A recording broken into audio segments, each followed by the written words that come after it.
দাদা চটি কত করে দাদা? 100 টাকা। সব 100 টাকা? সব না, একটা 100 টাকা। সব কি মানে যত মাল আছে সব 100 টাকা করে? না, সব 100 টাকা না, যেটা নেবেন ওটা 100 টাকা। এই কালোটা কত? ওটা 150 টাকা। আর এই সাদাগুলো? ওটা 100 টাকা। সব 100 পুরো ফিক্সড প্রাইস? আরে ভাই, নেবার কি আছে বলুন না, আপনি এত জিজ্ঞেস করছেন কি? কৈফিয়ত নিচ্ছেন কেন? আপনার নেবার আছে কি? নাহলে যান, বলুন 100 টাকা করে। আর চটিটা কিনতে গেলে কোথায় আসতে হবে দাদা? মাজারহাট স্টেশন ব্রিজের তলায় আসতে হবে।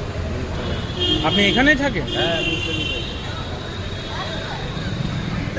এবার কি বাড়ির ঠিকানা দিতে হবে আপনাকে নাকি?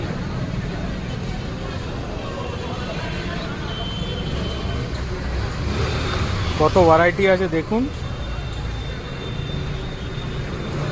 পছন্দ করুন আর কিনুন। দাদা আপনার বাড়ি কোথায়? আমার বাড়ি